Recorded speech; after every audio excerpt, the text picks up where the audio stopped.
am a true, I have geekness in my blood. I embrace geekness, you know.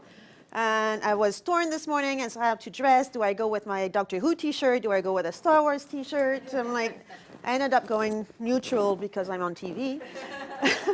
But I have my little Doctor Who TARDIS. And that's it. I've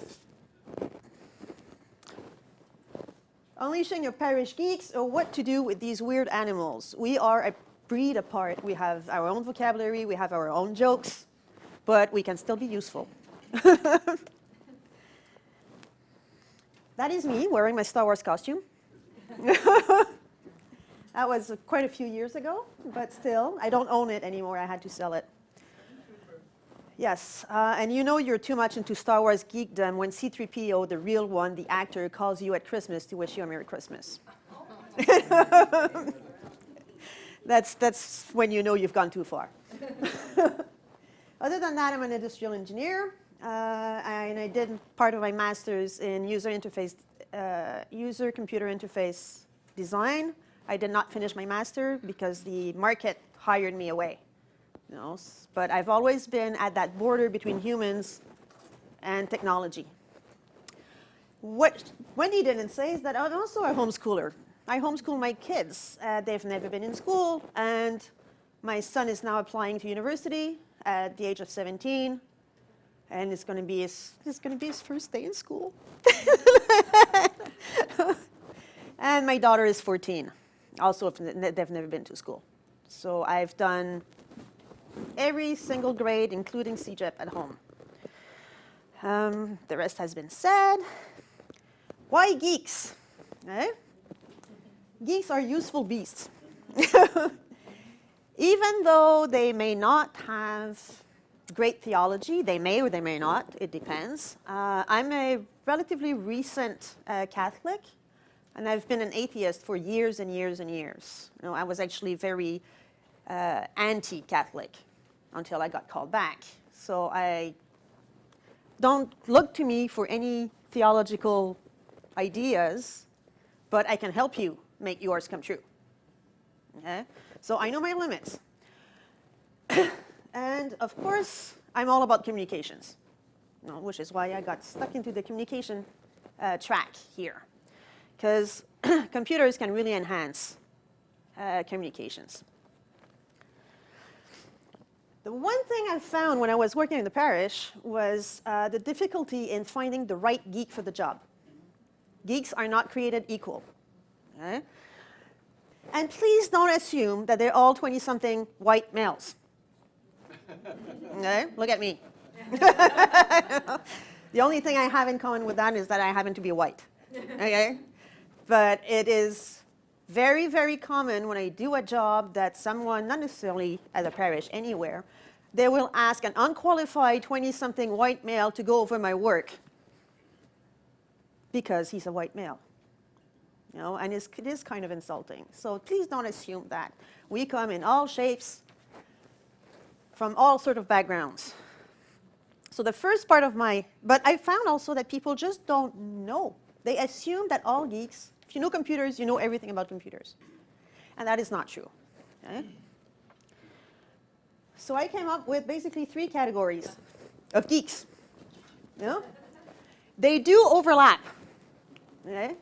It will be a rare person indeed if you find someone in the middle over here. But they do overlap.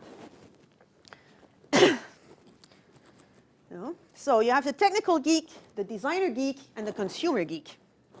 Okay? I'm going to go through these slides pretty fast because I have lots of them, and I want to be able to talk about something else later on. I will be putting my presentation on a website that's called SlideShares, and I will send you the link to SlideShare if you want to go over the presentation. Great. Instead of printing and wasting paper, let's go electronics. Okay? I was given all of your email address already, so I'm fine with that. Okay, the programmer, that would be me. That I fall into that category officially by my training. Is your least useful in a parish life. Okay?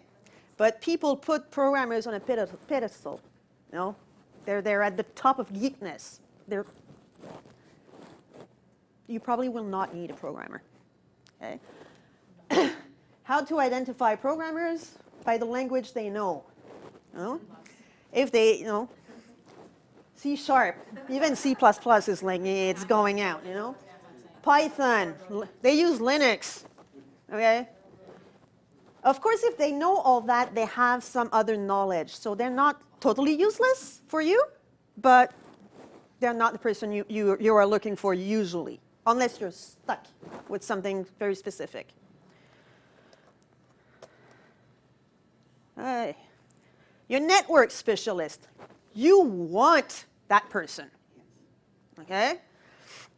That's the one who will set up your Wi-Fi and make sure that anyone coming in with a portable will actually be able to connect and talk to the printer and get on the internet access. He's in charge of, he or she is in charge of security. He will also, she should supervise the backups. Most parishes do not do backups. Until something crashes, you don't care about backups, get someone for that position, okay? And also any hardware issues. That would be your, programmers don't know hardware, by the way. Question? Will you be talking about suggested backup routines later on, or? No, actually, no. Okay. No, because I had to cut. Yeah, I understand. No, I started with 90 slides. Oh boy. For a talk, a 90 minutes talk. Okay. So, no. Okay, and because we're geeks, we like jokes. And that God said, Noah, make a backup. I need to format. Okay? Backups. Even God needs backups. So don't forget that. God saves. Yes, God saves. There you go.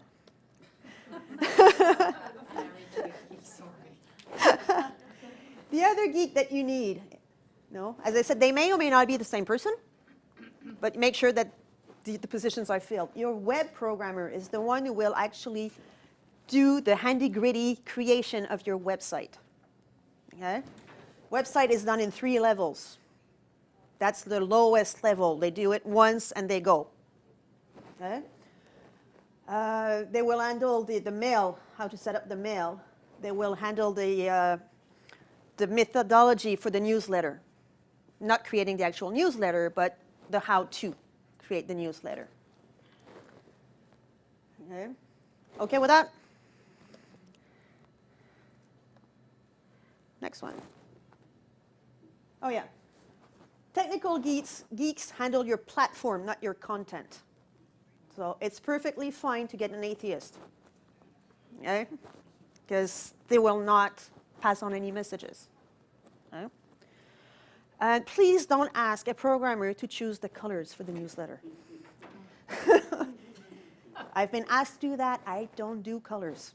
It's not because I can make my Office program sing that I can design a newsletter.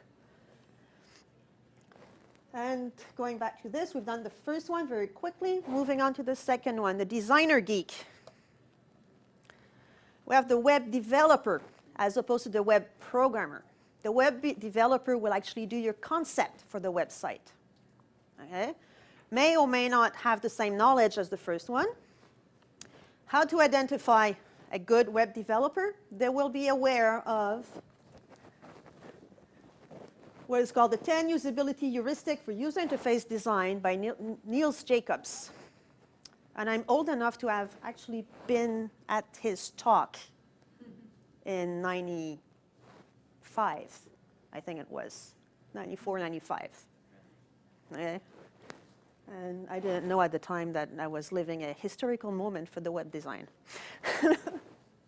Okay? A web developer will know about fluid design. More than half of the time your website is seen on a cell phone. Okay? So it has to be taken into account. Tools that the web developer will talk about. So if you want to identify who's who, JavaScript, WordPress, HTML, CSS3, HTML5 if you're lucky. I said bonus point for Django and Ruby on Rails. If they know Django and Ruby on Rails, they're almost a web programmer. Okay? The graphic geek The graphic geek will work hand in hand with the web developer, okay? Doing all the graphic work on the website. They will design the newsletter layout, not how the newsletter works, but what it looks like, not the content yet. No? And we'll definitely work hand in hand with the web designer. Okay? But that is really your look of the web. Okay? I found that graphic geeks are just as much of a geek as I am. We just share a different area, you know, but there's enough of overlap that we can actually talk to each other. The presentation geek. Oh, someone that will make PowerPoint sing. You know, they exist. The presentation geek will also do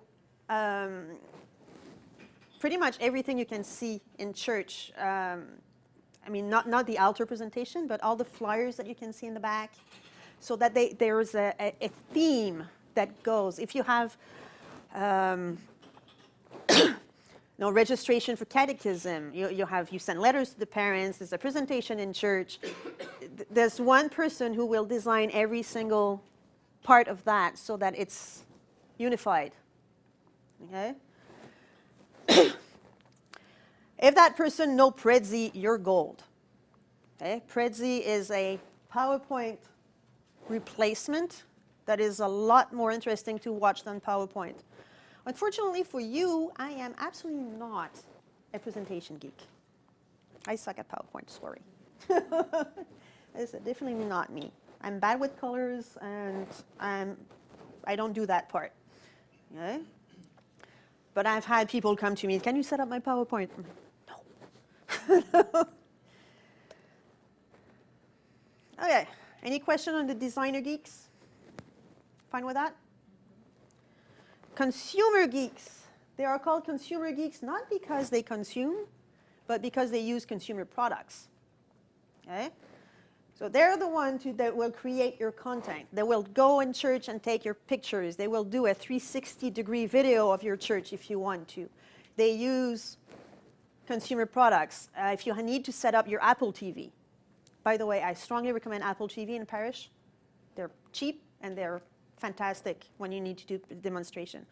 Chromecast is not quite as good. It's not quite as reliable, but it's cheaper. Now, Chromecast is about $40. Apple TV is about $100. Okay? So this is your part of your visual content creator for the consumer geeks.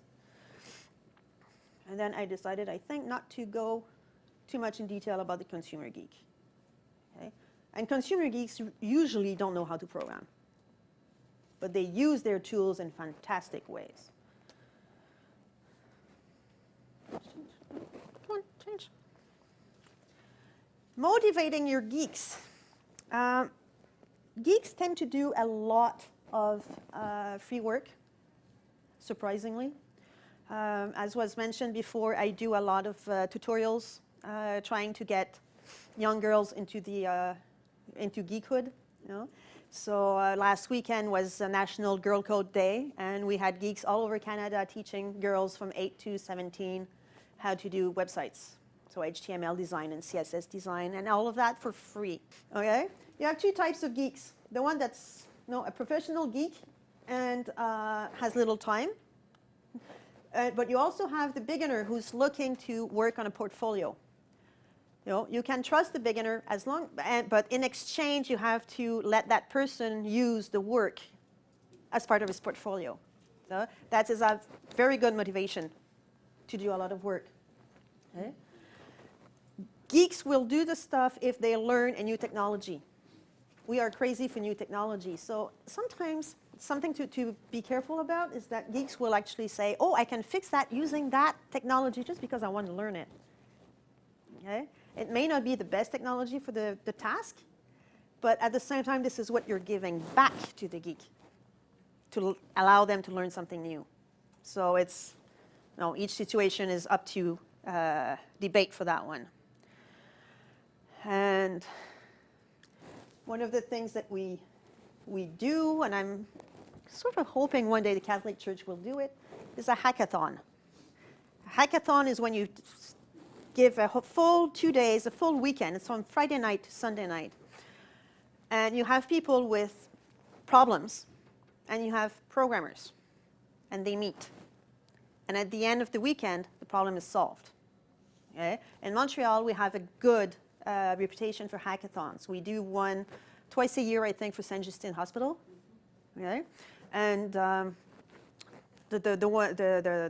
one that won in the spring, I think, they used Google Map on your cell phone to, surprisingly, Google Map within a hospital. It works. If a nurse has to send a patient to that room somewhere else in the hospital and the patient always gets lost, they have an app now on the cell phone that you can download and it will take you right to the right room. So that was developed at that hackathon. Okay? So nurses were saying, we waste a lot of time taking patients from one place to another, so there's a solution. Okay? And I'm hoping one day we can have a Catholic hackathon. Hasn't been done yet, not even in the States. Finding lots of Catholics? That would help too. And do we have geek priests? Yes, we do. We have Geek Priest, Confession of a New Media Pioneer, Father Roderick. I've known Father Roderick since 1999. Anybody knows what happened in 1999? Oh, yeah, the Tech 2000. The what? the bug there, the millennial bug? No. The Phantom Menace, the new Star Wars. Okay. So I was working on a Star Wars related website, and he was working on the same website. That's how we met. I didn't know he was a Catholic priest. He didn't know I was anti-Catholic. So we started to become friends, talking about Star Wars. And then he resigned, and in his resignation letter, that's when I learned he was a Catholic priest, he was transferred to Rome. Okay. Fast forward a couple of years later, I'm now Catholic. Within 2 months of me becoming Catholic, John Paul II was dying. So I'm looking on the internet about news for John Paul II. And who do I find but Father Roderick doing podcasts from St. Peter's Place and interviewing people about what they think about John Paul II. And I'm like, I know this guy. And so that's when we reconnected. SQPN is a network actually run by Father Roderick and a lot of others. Right now, their big thing is Secrets of Doctor Who. So it's all about fan fiction, not fan fiction, science fiction or fantasy or any very common talk that is done, but they do it from a Catholic point of view because they're mostly priests that do that. So they're podcasts that you can download and all that. And the sports fathers, you know, how Canadian can you be? There's hockey and there's Canadian football. This is done, I believe, in Saskatchewan, somewhere in the prairies. Well, Saskatoon, there you go, by Father Darrell Millett, also one of my friends online. Okay. I only listed these, but I know of tons. Okay? But those are because I'm in contact with them. Now, parish database. That should be your center of your communication because it has all the information in it, if you put the information in it. Okay? It is a big beast. You know, it can be very annoying to work with. And trust me, it can be very annoying to evaluate. Okay? Right now, in most parishes that I've seen, it's only used to keep track of donations, okay? And get the tax receipt at the end of the year. Okay? I know of one Anglican parish, happy to say they're not Catholic. They have their parish database in Word, not even Excel. Thankfully, they now have a geek secretary who called me up and said, I need to know what you're using. It can do so much more. You know? The main thing I see is really keeping track of your parishioners' needs and your parishioners' talents. Okay? The one thing that gets to me, I don't know if it's something I have to act upon soon enough is when you have an immigrant family with a newborn, you want to match them with somebody who will act as a surrogate grandmother. You know? If that information is not in your database, it's going to be a lot harder to find the right person. You depend on the priest. The priest knows almost everyone, but sometimes they don't think about a specific person that doesn't come to mind. You know? I've looked at 5 parish databases. They're hard to find. Google doesn't find them easily. Parish Friendly, Acolyte, Helpmate, Parish Soft, and Power Church. The first 3 are Canadian solutions. The other 2 are Americans, but they support Canadian postal codes and Canadian tax receipts. So, huh? Okay, Parish Soft than used to. Okay. It did when I looked at Okay. it. No, I'm talking, I mean, I've been at this for many years. Yeah. Okay. One thing, the main reason I'm talking about Parish Soft and Power Church, and I'm not, honestly, I'm not going into details about which one does what, because that would make for a terribly boring talk. And it's a talk I would not want to sit in. So this parish does this database does that. So I'm not really going to give you details of that, of each. But Parish Soft and Power Church have the options of being cloud-based. And that I will talk about. Yeah. Cloud-based. Okay. Actually, any of these can do the job, and none of these does the job perfectly. Okay. So when I was playing with them, there's always one area where I just wanted to take the database, if you can take the database in your hands, and just throw it against the wall. So one thing about a parish database, it's usually installed on one PC, and you have to sit in front of that one PC to access it, which means the information is completely protected and inaccessible. Okay? At least if you can have it installed on a network. Okay? Then your access to it can be controlled, still controlled. You have to be physically in the office to access it. But if the secretary's office is locked, you can still access it from there. And it's accessed via passwords. And there's a lot of setups. It has to recognize the actual PC that accesses it. So if you can move to that, already your parish database becomes a lot more useful. That includes remote access. It may or may not. It could, yes. Yes.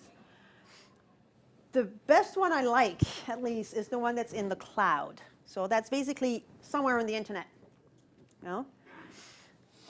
Access is controlled by the strength of your password. And in some cases, you need a specific software to access it. So if you don't have the specific software, there's no way you can access it. Others are just simply web-based. And they need to be a very strong password for that one. Question. Yes? So if you go to the cloud, do you have a backup on a local computer? You may. If something happens to technology or whatever, Yeah. something really bad happens, That's, the cloud is no longer accessible? there you go, cloud or no cloud. That's my next slide. Because if it's no longer accessible for any reason, if you Yeah. have local backup, you can still work with your database. The cloud softwares always let you export. So maybe once a week you bring it locally. Yeah. I don't think it's automated. It has to be done manually. I didn't check if it could be automated. Okay. When you go on the cloud, of course, you have access to your database from anywhere. In a parishioner's home and you need to find something, you have access to it. You know? Especially if you go to a senior residence. You know, who's available to bring communion? You would have your access to your database over there. What I like the most about the cloud is that the backups are automated. Some of these companies make backups every 2 hours. And you can request the backup anytime you want. And of course, that's usually a lot more than what is done in a parish. Yes?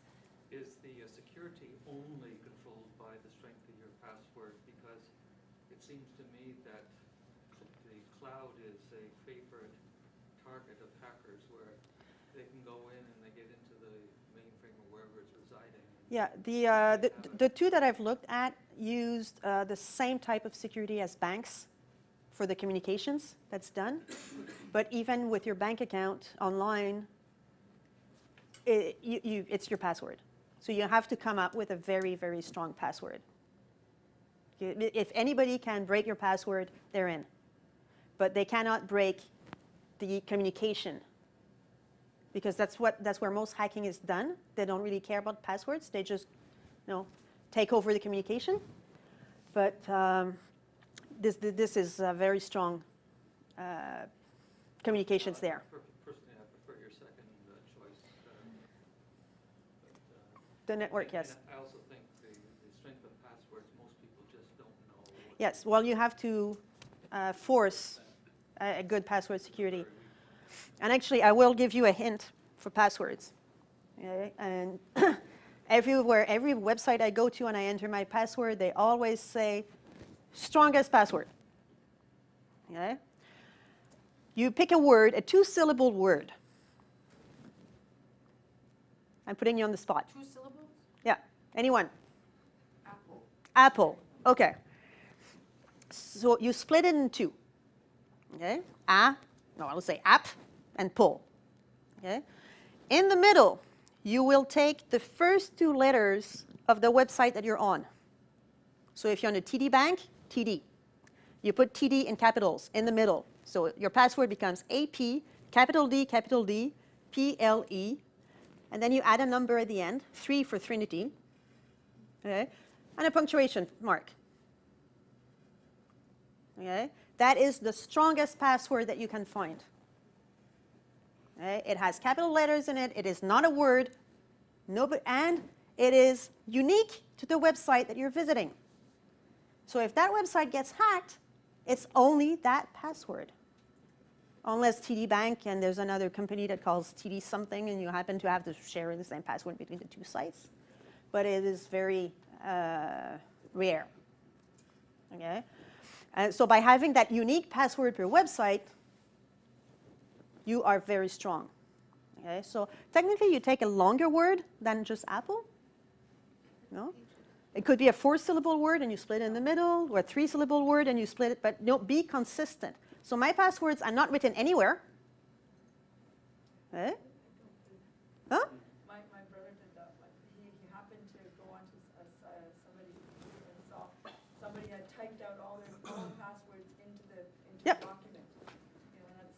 Yeah, and worse, they put that document online so they can reach it from anywhere. And they sent it to somebody, and he said, "No, you never No. do that." No. My sister has, it's not online, it's on paper, but it's next to a computer, and she has 2 pages of passwords. No. So every time I ask her, because I help her out, what's the password for that website? She's like, I don't know. So with this method, you never write your password down. It's almost unbreakable. Yes? A friend of mine gave a good suggestion for the number portion. Mm-hmm. If you happen to remember the phone number you had 30 years ago, or an address, that becomes a good number. Yep. Because it's burned into your memory. Yeah. And nobody knows it. No, because you don't use it anymore. There's no reference anymore. Yeah. So it has, but you have to be 30 years old for that. So there are tricks to get very, very strong passwords, but if you do go with the cloud solution, you have to enforce it. So you cannot let people choose their own passwords. Okay? But they get to choose their own word. Because otherwise people from the same parish would just share their passwords. But no, their own word is something that's meaningful to them. It could be their dog's name, whatever. As long as you split it, it can no longer be hacked. Okay? Good advantage of cloud is you're accessible from anything. From any platform, any cell phone, even from very old computers that cannot run specific software because they're too old. So you don't have to renew every single computer in the office. It runs on almost anything.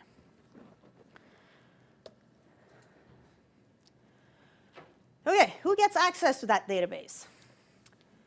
The good databases will have roles in them. Okay? That's how you will recognize a good design. Well, it's one of the things. Doesn't mean they have roles that they're a good design. But it's a start. Okay? Which means that once you have a user that has access to the catechism information, that user does not have access to the accounting. Okay? Because that is usually a big stumbling block, especially when people don't know computers all that much. It's like, I don't want to share my accounting. Okay, so you have to explain that, no, it's role-based. Usually, I gave a few roles over there, and a couple of persons will have access to everything. Yeah? But that should be very limited. So it is need-based. And one thing where most databases have failed, and I don't understand why, because it's the most important thing, it's your export. If you have a good export, you have freedom. Okay? If you go with Power Church, actually Power Church has a good export. Parish Soft doesn't. Okay? They tend to want to keep their data. Okay? And they let you do, you can export everything to do a backup locally, but you cannot do an export of just the persons that you want to do. Because the export has to be merged with a query. We're getting into SQL over here, but if they're good, they have a nice little form that say, I want everybody with 2 kids in high school. You need to have a query for that. And they all fail. Okay? If you have an export, you can actually bring your stuff elsewhere, mainly in Word, because Word has a great merge if you want to do a mail merge. Some of these softwares have a good merge, but they're not fully fledged like the one in Word. Okay? So look at the export.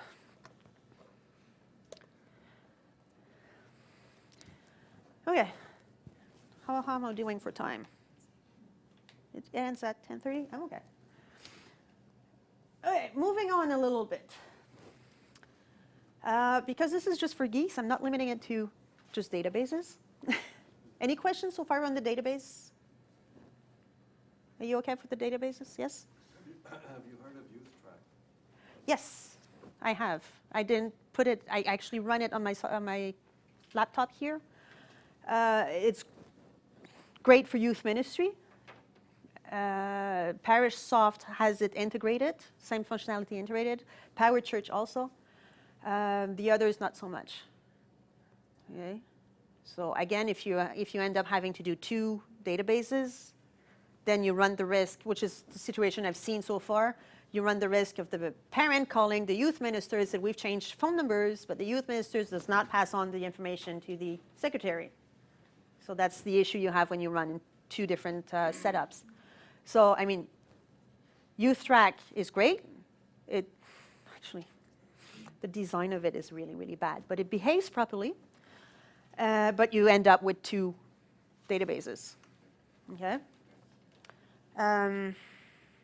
Power Church. When I evaluated Power Church a couple of years ago, I was totally in love with Power Church. But I realized that it's way above what we have in our parishes. Power Church was developed for evangelists, not Catholic. It's the only one of the list that I gave that it was not meant for the Catholic Church. Basically, if somebody calls the office to say that, I don't know, what could they call the office for? There was a fight last night at the youth group between my son and that person. I need to talk to the youth minister about it. Parish secretary goes to Power Church. You had a fight between that person, and you need to talk to the youth ministry. Fine, send. Right away, the youth minister's cell phone gets a text message. Please call back that person for that reason. So the youth minister says, okay, I can't right now, but there's an answer that they can say they don't do later, and later on at night they get another message. Don't forget. No? And then they do the contact. They have all the contact information over there. Once the contact is done, confirm, contact done. Okay? Every single contact is tracked with Power Church. And I'm like, wow. Okay? It's expensive. And I think most of our parishes are very far from that. No, but it's like the aim, what to aim for. Yes? Is there like an annual thing for Power Church you have to pay every year? Not if you take the local version, but if you go with the cloud one that has that feature in it, Okay. yes, it's a yearly membership. Yeah, but they do the backups. Yeah. Okay. Parish Soft that I mentioned, which is also in the cloud, has also huge list of functionality. It has everything. It has like the youth tracking. It has every possible tracking that you can think of. It is fantastic, but every person that I know who uses it says it is not user-friendly at all. Okay, so the more features you have, the less user-friendly it is. Okay, so with Power Church and Parish Soft, you need training. You need to constantly be training your people. So that's the downside of these two. Okay, and I know geeks who tell me that Parish Soft is hard to use. So I didn't find it hard to use when anyway. Okay, donations. That's where geeks can also help. We don't carry cash anymore. I never have cash on me, never. Last night I wanted to put my coat in the coat room over there. I didn't have $2. I've used my last check. I've had one check for 2.5 years, and I used it on Thursday. So now I have no checks left. I was wondering how long can I keep that check going. So when it comes for collection, I'm having a hard time. Okay?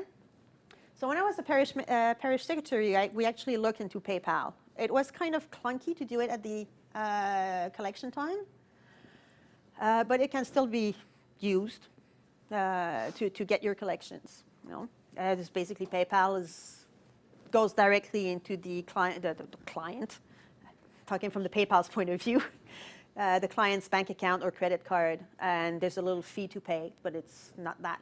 It's equivalent to a credit card, basically. But what I found was Square Up and Get Paid. Will that actually work? Okay, but you don't see that. I have to bring it over there. Ooh, yay. That's Square. Square comes into two options. Okay? This is the one that I find cute. It's an iPad, and you get the stand. You can use any iPad. It's just an app that you download on the iPad. Okay? So you make sure that the iPad is branded to the parish so that not anybody can just come and put their own little iPad over there. And over here is your credit card reader. Okay? And the interface is basically a client number, so that's your envelope number, the amount you want to give, swipe your credit card. You can match it with a little printer if you want a receipt, or you can email the receipt. And you need to sign on that one. So you sign directly on the iPad. You get the signature. Okay? So people get in church, and they can go right away to this before the Mass starts. Yes? I went to an evangelical parish, and they had that, and they also had like a little kind of like share machine, like where you could put your Interact card and put a donation right away. I don't know how comfortable I feel with that. Like going to a church and you see that, I don't know. Well, it has to be not in your face. No? Going into a place of worship and you see that, it made me uncomfortable. But I know that we need to move to these new technologies for donations. Yep. But I don't know how to, merge those two. Well, it has to be done with tact. Yeah. No? You know? You want to have a place of worship. Yeah. It shouldn't be the first thing you see when you get in. No? It should be like a little on the side over there, and be discreet about it. But there's like more and more people just don't have cash, And usually I get up Sunday morning and I'm like, okay, Mass is in 10 minutes. I have a choice of being late and getting to the bank machine, or going and not giving. No? So, Once you use this once, can it be an every month thing or an every week thing? Or do you have to swipe the card up every you time? have to, this one you have to swipe the card. Is there one that exists where I wouldn't have to use my envelope anymore and I just tell take it out of my bank account? Yes, Individual but that's debit? organized by the parish with the bank Okay. directly. Okay. Okay, I set it up at Jesus Light of the World. All right. Okay, but that has nothing to do with being in church. Thank you. Okay, so that this is more for people who show up to church and they want to pay there, Right. but not pay, give. There you go. Okay, it also comes in a more discreet way, which is basically on a cell phone. Right. So there's a little, There's an app. there's this little gadget that goes into your audio plug, okay, that is used to swipe the cards. So if you have it on a cell phone and there's someone holding it, it might be less in your face. Yes. Personally, I would be more comfortable with that one because I don't have to talk to anybody. You can have both. Okay. And right now, I think it's the other one, Get Paid, has a promotion where the hardware is free. But I don't know, I think it's till the end of November. They're pretty much the same cost. They take about 2% of the transaction, less than 2 and something, less than 3% of the transaction, which is equivalent to a credit card. They both take Interac and credit cards. Okay. One of them only takes Interac if you go to the Pro version. Okay. So those are relatively easy method. Yes. I'm just wondering, the thing that you plug in, Mm-hmm. like, can you give the plug to somebody else, like another volunteer? Yes. And You can every pass it from Sunday- volunteer to volunteer. Okay. Okay. And, The problem I have with that one is you have to make sure that not a stranger shows up okay. with their phone and they take the payment. Okay, so the little gizmo has to be clearly identified that it belongs to the parish. Okay. Okay, so that's. Okay. And the other question I have, I see lots of cash going through the secretariat, but it's for paying mass. Mm-hmm. So people don't have cash, to pay every. So I'm just wondering, like, is there an app for, like, to choose a mass and say this one is empty? You can. No, but you're giving me a good idea. That would be so Your good. geekathon there. Yeah, that's it. Geekathon Every program. Sunday. Hackathon, whatever. Every Sunday, like, I have like envelopes, can give this to the secretary. Yes. Because I want to mass this date, and I go, okay, whatever. Well, I don't know. I just put it on her. Yeah. See, I used to have all my mass intentions on Excel, so I could easily do a search. Right. Cheap, easy solution, not quite an app. And then that was on Dropbox because we had 2 churches, so both secretaries could access it. And we could give each other's masses. It didn't matter in which church the mass was, we had access to it. And then I mail merged that information into the bulletin. Okay. So that little mass intention in the bulletin was like 2 seconds of my time. Yes? At Father Michael White's church, a lot of the work that is done by secretaries in our parishes Mm-hmm. is done by other staff because it becomes part of their work. They actually don't have a parish secretary right now. And in the church, they have a place in the foyer where people arrive that is information services. Mm-hmm. So that's where people get mass intentions, they do everything, they can make their offering with this gadget. It all happens, there in a place where it's information services, so it's discreet, but it's also, friendly faces. Yes. And, So that's one very good way of doing it. To just not have this stand alone, but actually have services next to it. No? personalized. Yes. Yes? The question I had was for these apps. Once they're open, does it lock onto the app only? Because I know sometimes on our iPads or our phones, we have sensitive information that we don't want access. So it's nice to be able to use my phone so people can pay things, but someone can be like, oh, I'm paying it. Oh, look at the pictures. Oh, Well, I would always have someone actually stand next to it. So there's no way of using it and locking. I don't think so. I can't be sure, but I wouldn't assume it was there. When you use this, you get very nice reports. So there's a nice export that you can bring into your database. So the payments are automated basically from one to the other. Not quite automated, but very easy to transfer. You don't have to retype everything. Excuse me. Yes. How do you manage the queue time?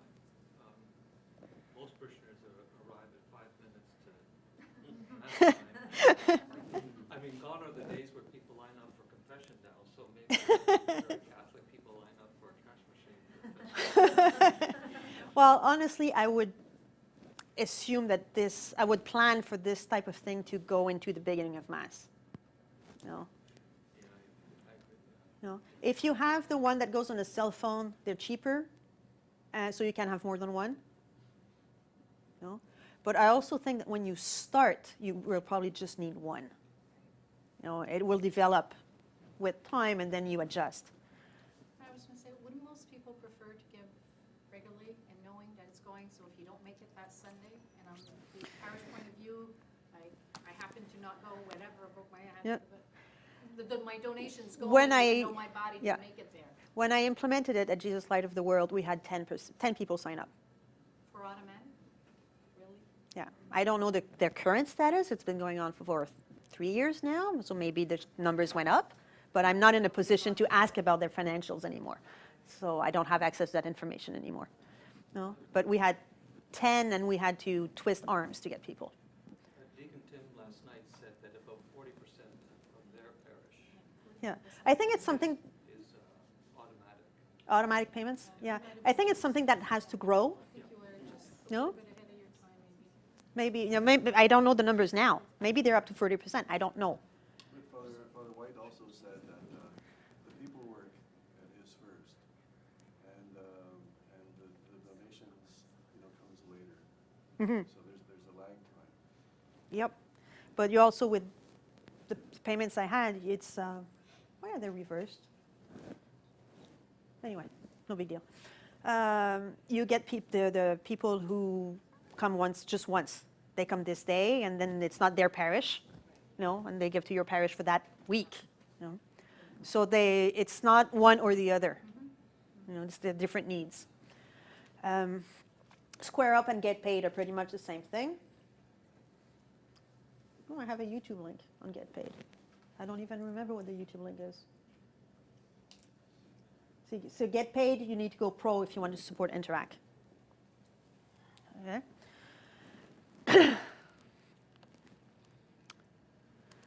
Okay, back to communications. That was just a parenthesis about donations. Okay. When you send out communications, there's a new law. Okay. Supposedly, the church is exempt. Okay. And I had confirmation from Bishop Dowd last afternoon that we are exempt. That does not mean that we can sell stuff. We are exempt as long as we don't sell. Okay? We do fundraise, but not sell. Yes. So that also means no publicity in your newsletter when you send out your newsletter or something like that. Okay?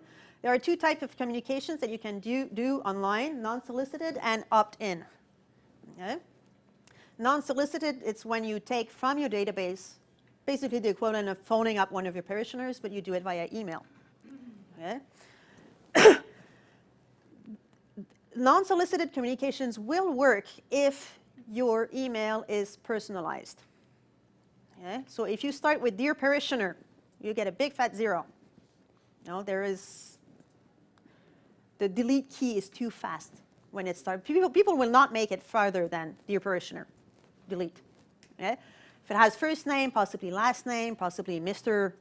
last name, Mrs. last name, depending on the age or the type of communication, that's fine, but you need that information in your database, of course. You need to know how to address that person. Okay? That field entry is usually called salutations in a database. I did not have that when I was a parish secretary, and that was such a pain. Because I had to go through all my 3,000 people and check if the salutation made sense. Okay, so it's a separate field that you have to look for, and you have to fill it in. Okay? Learn how to use your mail merge. Okay? When I was there, we had a mass for those who died during the last year. you know, and I made my mail merge that we want to commemorate the passing of that person whose funeral was on that date. Okay, we have not forgotten about him or her. Okay, so you need the gender, you need the date, you need, you know. So all of that has to be in your database if you want to have a successful non-solicited communication. Yeah? I said you have about 2 seconds to convince, and I didn't keep there are studies done on that one. I just didn't choose 2 seconds out of my head like that. You know? You have 2 seconds before somebody decides your email is spam.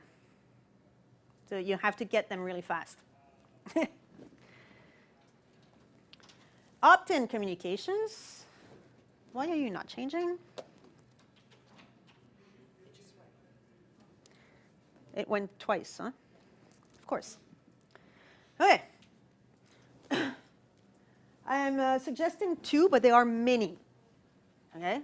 Flocknote is the one I love. Okay? It's American, unfortunately, but it's been developed by Catholics for the Catholic Church. Okay. So it answers Catholic needs. MailChimp is free. That's a good thing going for it. It covers every possible situation, and it's harder to use than Flocknote. So it's give and take. Flocknote you'll pay, but you might use it more because it's easy. Yeah. Let's go. So what is opt-in communications? Sorry? Opt-in is when people decide, yes, I want to be part of that one. Whenever you have something to send, I want to receive it. Okay. I'm not going to run the whole 6 minutes. Oh, I don't have sound. A little bit. Well, there's music anyway. Because it gives you. Okay. So once you subscribe to them, you have a master list. So everybody who subscribes is in the master list. And then you have specific lists. Okay? And I don't know if you see it here, but each specific list can have, each category here can have sub-lists. So you can have everybody in youth group, but you can have all the parents of youth group, all the ministers of youth group, all the kids in youth group in separate lists. And you can email the top list, all of them, or very specific ones.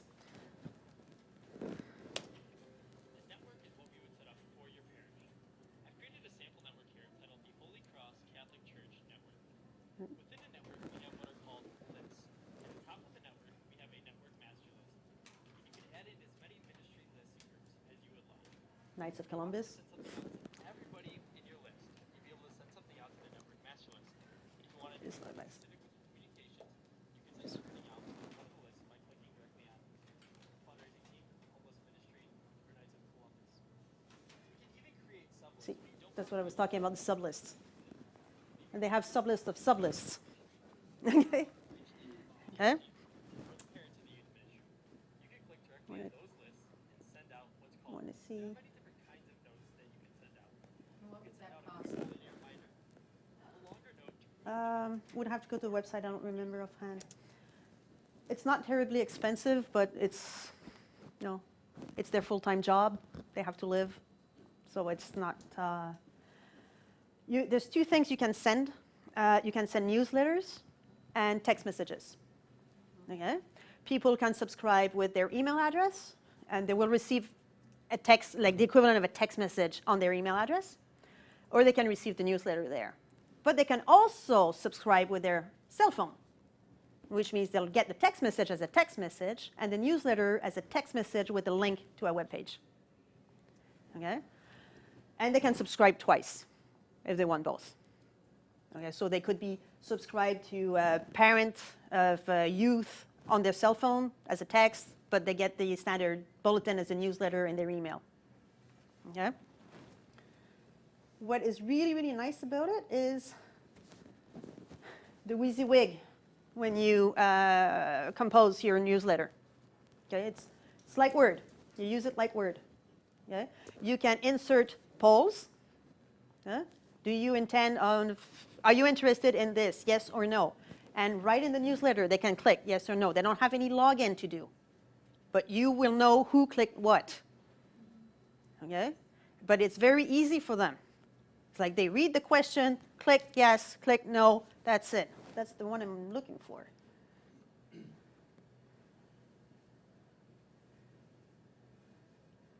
See, this is the newsletter. Hoping I'm going to get it. See, there's the poll. Will you be at the meeting? Yes, and I can't make it. Okay? 2 seconds to get that one. And it has a nice little header. And building your list is basically, you tell them in church, get your cell phone out, and please text join to this phone number. Okay? So they actually text that phone number. You do it in church, in mass, when appropriate, of course. And then they get a text back asking them for their email. They enter their email, and they will receive back at home an email with the list that they can join. And then they choose which one to get into. And if they choose none, they're just in the master list. Okay? And you can send them the bulletin like that, but they have opt-in, and in every single communication with them, they have an option to opt out. So if it gets too much, unsubscribe. Okay? You get fantastic reports from Flock Notes. You get pretty much the same thing with MailChimp, but it's just so much more complicated to deal with the subscriptions. It's easy to subscribe, for the people to subscribe, but you as a manager, it's harder.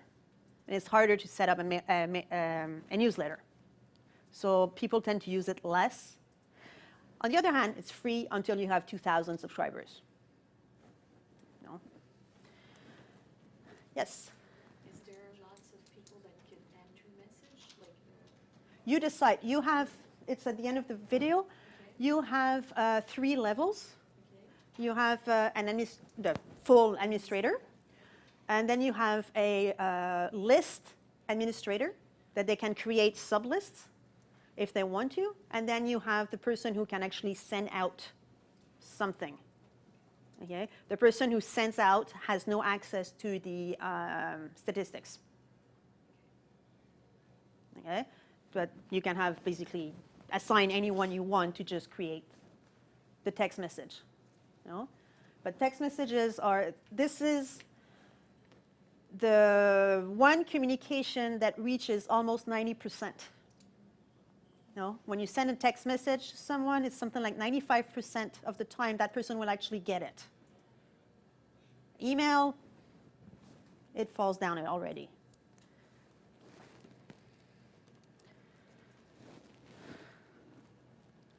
Okay. Where's my cursor? Anybody see my cursor?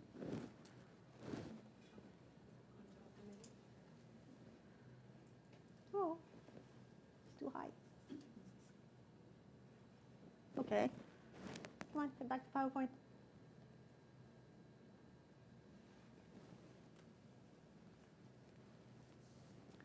Okay. So everybody involved in the parish should be set up for reminders at the very least. You know?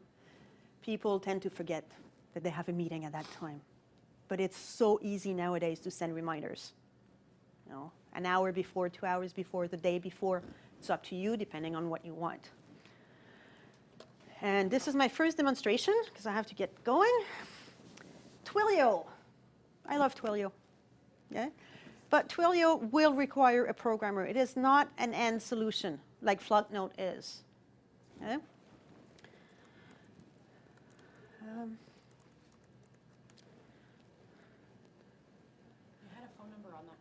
Yes, you can actually call that phone number right now. I lost my slide. There you go. You have it? You can get your cell phones out and call it. Okay? I'm running on a free account. So because it's a free account, you get a message added at the beginning that this is a free account, please upgrade and all that. With a paid account, you wouldn't have that one. So I've got 2 people calling it. 3.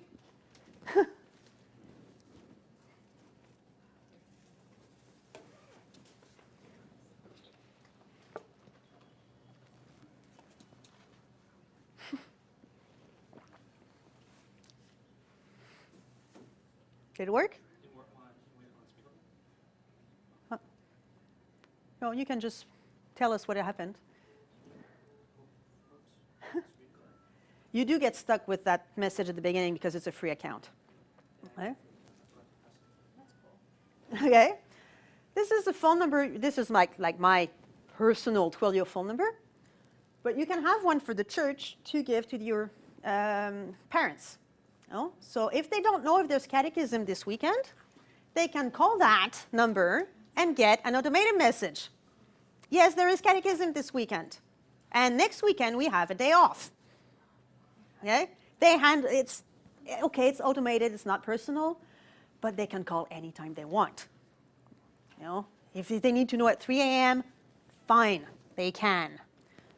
You can leave you can record your own voice, or you can use the automated speaker. Okay? It can actually take messages for you. So they can call anytime they want and take messages. And the number is never busy. Okay? We had like 3 people calling at the same time. Did you get a busy signal? No. Good, because I never tested that one.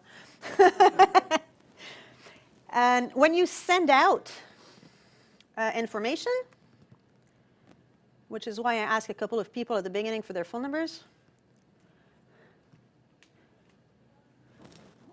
Okay, there's code. Do not be afraid. I did it the cheap way because I just went quickly, did that. But you can do a nice little web interface for someone else to use it. It's all feasible, but I just went right to code. And I'm going to let you all know that catechism classes are canceled this weekend. Here. I'm on it.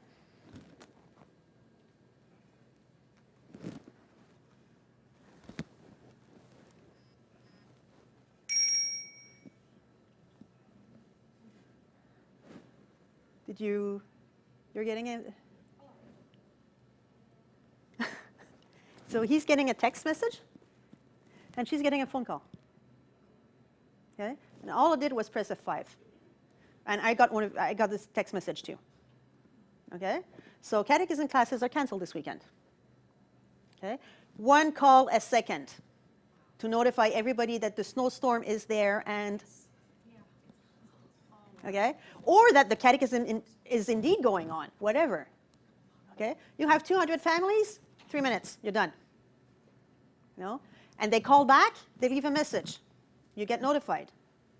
And you get the statistics of who actually got the call, like who answered and who didn't answer. So you can follow up. It's not entirely free, but it's really cheap. It's $12 a year for text messages and $12 a year for phone messages, so $24. And then 1 cent per contact. So if you use it a lot, you pay per contact, but 1 cent. It's actually 3/4 of an American cent per contact. And I'm like, there's really no reason not to use that. No? You need a programmer. You need a programmer for that one. You need someone to set it up. Just to set it up? Just to set it up. Once it's set up, Yes. I did a really cheap users are good. Yeah, I did a really cheap installation here so that I have to go in the code and add phone numbers. Okay? Yeah, but you can easily have a web programmer do a little web page. And so it's protected by a password, and nobody knows the web page exists except the people who are allowed to send it out, and it's not findable by Google, and there's a lot of securities that you need to set up for that. But they just basically enter the text that they want to send out and send, and it's gone. Okay? Now, the trick I had to do at the beginning to get your phone approved, pre-approved, it's because I'm running on a free account. Okay? So that step is not needed on a standard account. Okay?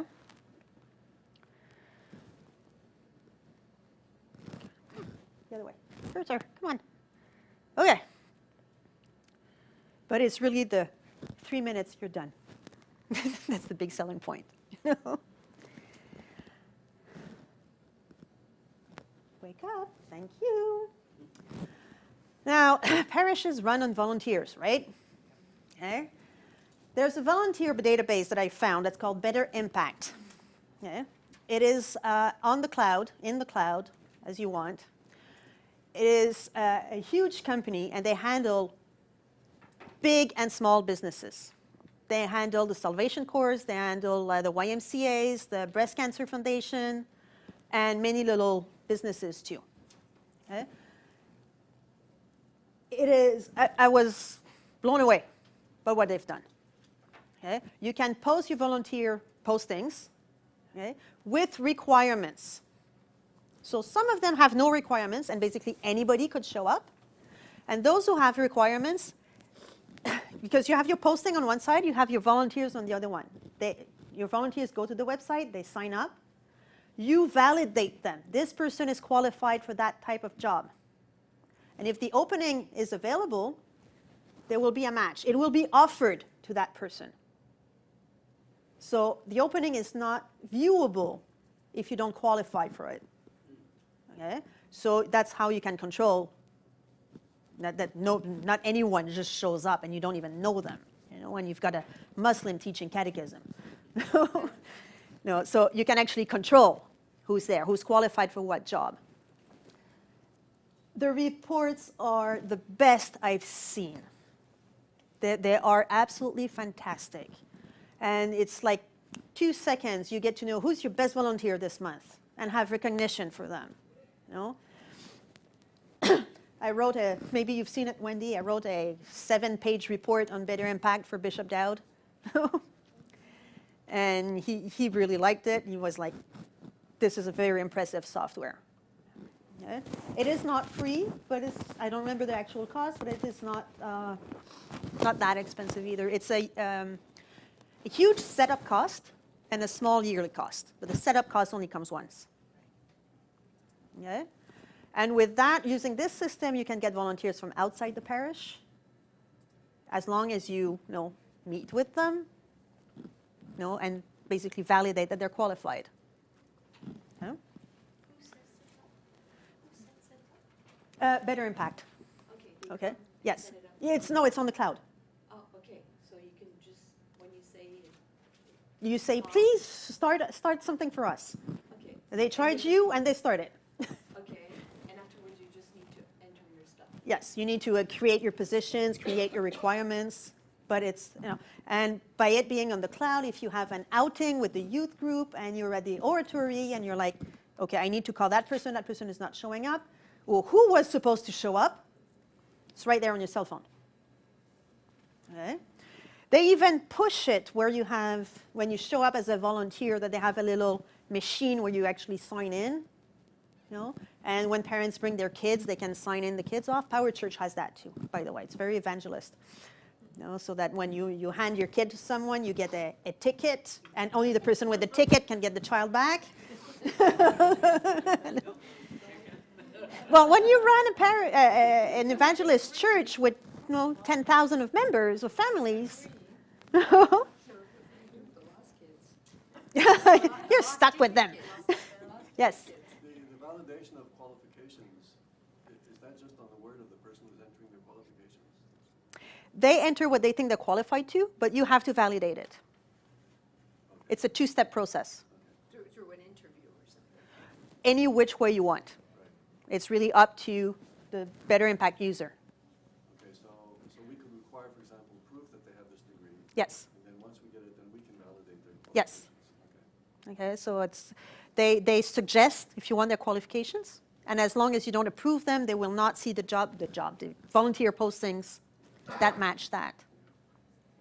Okay, and one of the things I really liked is that you can, let's say you have a big activity like Parish Vitality Conference, and the Knights of Columbus will help out. You don't need every single name. You can say Knights of Columbus 10 position, and pass it on to them. You don't need to know exactly which one will show up. It's their responsibility. Okay? That software allows for that, instead of having every single name over there. So the hours will be calculated as going to Knights of Columbus as a unit. And they deal with their hours internally. Okay? Okay. Wake up, there you go. Small communities are something that are big things now in parishes. Okay? So I'm running my second demo, and now I'm almost on time. I asked a couple of you for their, I was going to say zip code. Postal code. I am not American. I am not American. Okay?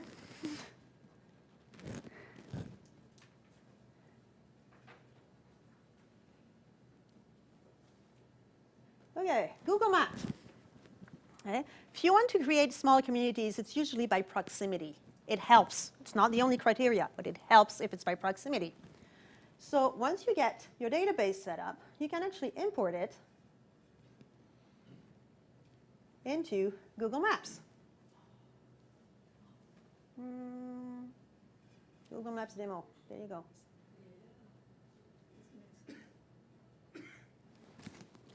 And it's not open to everyone on Google Maps. It's under my account. I could share it if I wanted to, and I control who I share it with. Okay? Oh, come on, please, internet, work. And they will be, this is where I have my geographical information.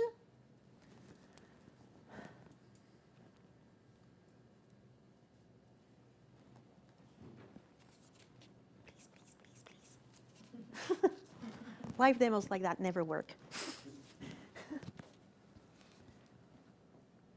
So right now I only have 9 people in that database. Okay? And a very bad internet connection from what I can see.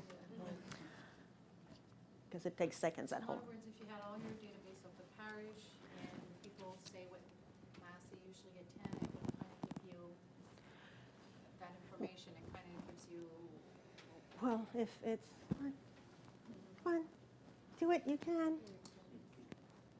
Why is it not working this morning? Basically, what this should give you, eventually, maybe, is place every parishioner on the map. Okay, so you can see where your clusters are.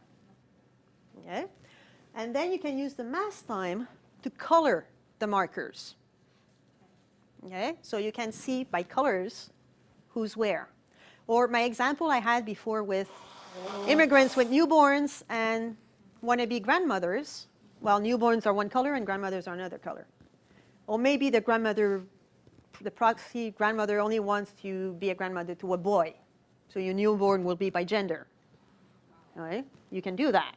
Okay? And then you can match them by proximity. Of course, that never works. No, why isn't it working? I'll let it go. So you can also use that when you have a lot of queries for priest visits. Okay? So instead of sending your priest over there, and then over there, and then over there, you can map an ideal route and then verify with the people if it works for them. But at least you start with a good itinerary. It will not stay perfect because people are people, you know? But you have an idea. It's like, okay, on Tuesday, he can go in that area of town. And who in that area has requested a priest? Okay? It does work. Did you choose the column title marker? Like maybe you have to... Yeah, no, I did. That's why it's grayed out. Over here, the postal code is grayed out because I clicked on it. You know? And They need your help to get better internet here. yeah, actually, that is not. I'm not a network geek. Nobody is because it always goes... Would you want to use a cell phone as a hotspot?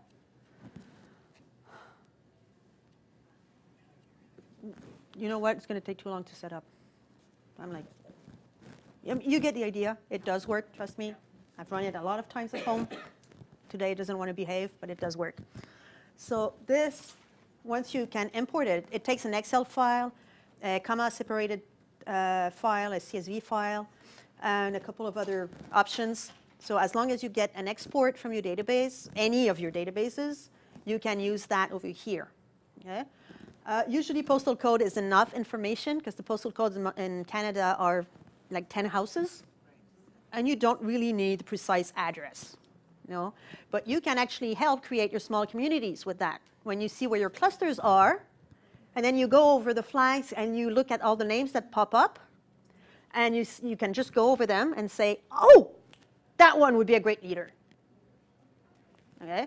So of course you still need knowledge of your parishioners. You know, technology is a tool. That's one thing I wanted to say. Never let technology decide for you. Okay? When I was looking at the different databases, parish databases, they all assume traditional families. It's not our reality. Okay? And even if in the case of divorced families, they assume the kids are 100% of the time with one of the parents. You can't share a kid. Not a single of the databases I've seen let you share a kid. Okay? And I know cases where if something happens to the kids, you have 5 people to notify. You have the 2 parents, the 2 they're living with, and the lawyer. Not a single database will do that. You know? So never let a tool decide for you. We're going to skip that one because it's not working. And the last thing I wanted to bring was a little app called Inyo. Okay? Inyo is a prayer tool.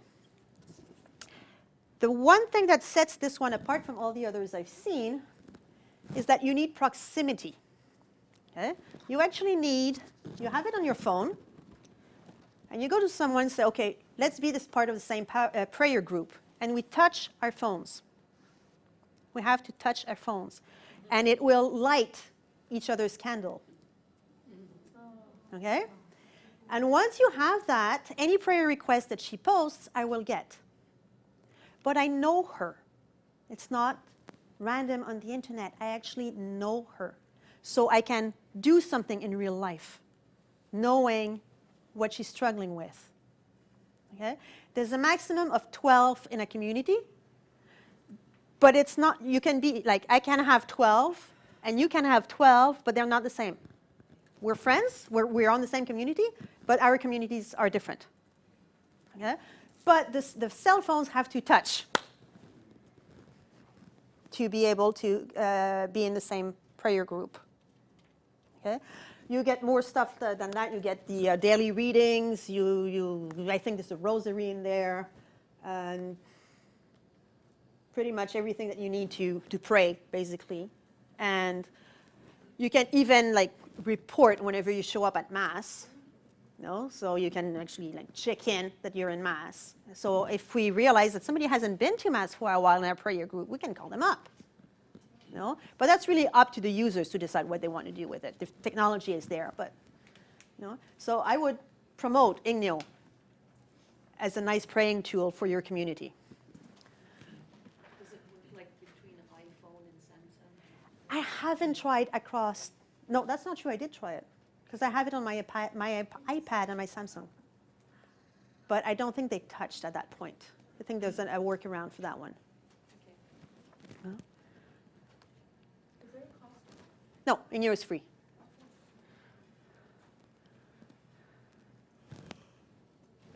Wake up. I'm not going to talk about social media because I think there's another talk about it. But I did want to mention Hootsuite, okay, which is the tool that you can use to post to a ton of social media in one shot. Okay, so you don't have to go to Facebook and Twitter and Instagram and all that. You go to Hootsuite, you can time it, I want it at that time, and choose your media at that point, and then just click send. And it will post whenever you decided for it to post.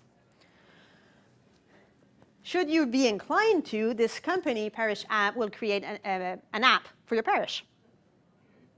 Okay? Like we just got an app for the diocese, but you can actually have one for your parish. And eCatholic Websites is a company that does, they have a framework for Catholic parish websites that is a blessing to play with. So you actually skip WordPress and all of that, and it's all on your screen. You want to put the poll, you drag the poll on there, and it's a fantastic tool. eCatholic Websites for the parishes who don't have a website, who need to revamp it, You might want to have a look at it. The cost includes the hosting. They do the backups. It's like all the hard part is out of your hands. You only do content. Okay? They will help you with the design if you want to, or you can do the design on your own. Diocese of New York has standardized every one of their parishes onto eCatholic, because you can share from one parish to another. You know, if you have an event and you want to invite other parishes, you can send it to the other parish websites, and then they accept it. Okay? So they're all integrated.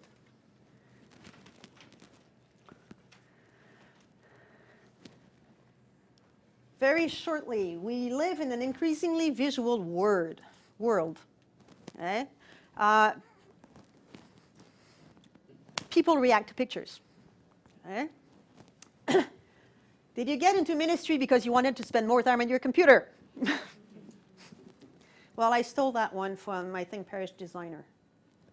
So here are just suggestions. Slide Team, where I got the background for my presentation.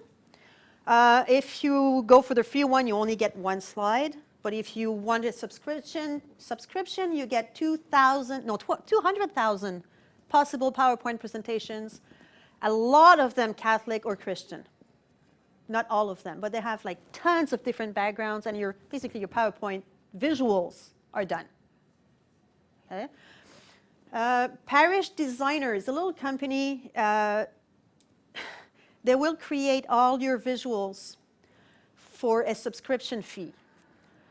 They aim at the American markets where the parishes are a lot richer than ours. So I talked to them, and they have agreed to a reduced price for Montreal. Okay? Because I told them the parishes are not as rich as the States. I still think they're too expensive.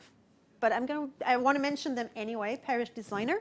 You pay a monthly fee, and they do, on that monthly fee, they do a whole setup. I think it's 5 items, like a web page entry, a flyer, an ad for the newspapers. I don't remember the rest, with your text, but they do the whole design.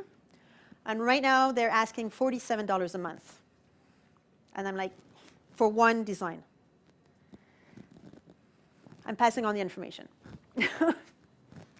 What I wanted was like a one-shot deal, no? Once a year, I want something. No. Catholic memes. I mentioned the Catholic websites already? Yep. Okay. Catholic memes. Oh, I love Catholic memes. I'm going to. I don't even end up with that. I'm a Star Wars geek, right? So one morning, I got that in my news feed.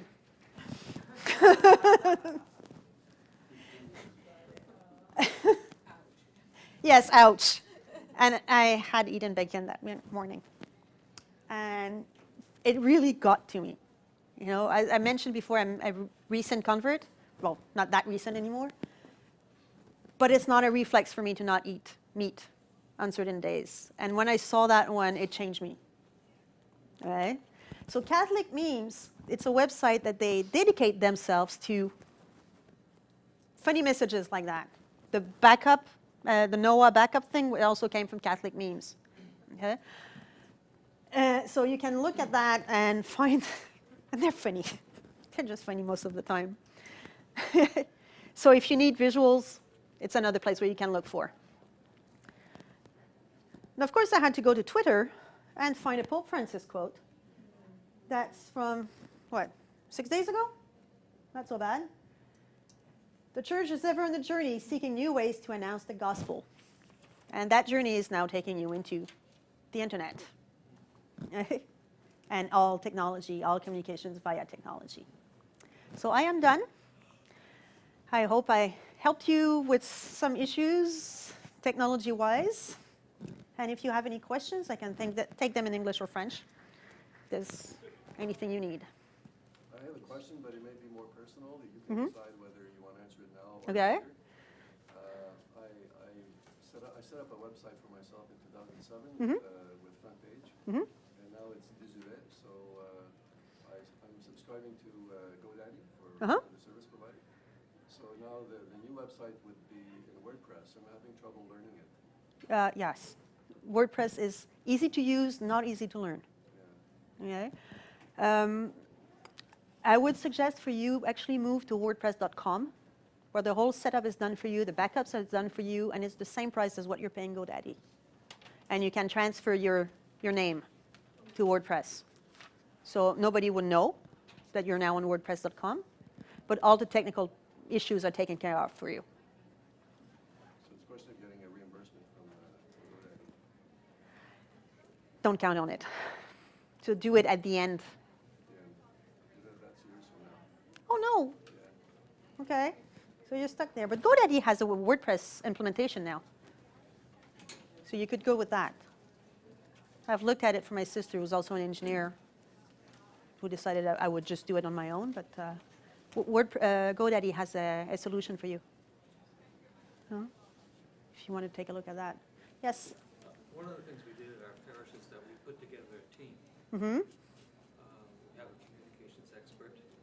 Our choir director happens to be an engineer who loves coding. Mm-hmm. We have a graphic artist. We have someone who can manage technical aspects, and myself who represents the general parishioners. Okay. And so when we meet for something like this, we take a look at all of the aspects. We talk basically on a technical basis here. So on a managing point of view, it gives us I guess, an understanding of what the needs of the parish are. Mm-hmm. That I think is key to these type of. Yeah, that's a very good setup that you have, because you have to feed on each other. That's right. You know, nobody has everything when tech is concerned. It's not like it's not unlike your circles Mm-hmm. of the different geeks. Yeah. Yeah. Well, I've left out the standard parishioner, because I don't consider the standard parishioner as a geek. They think they are. Some are. Yes. Some are. You had a question? No? No?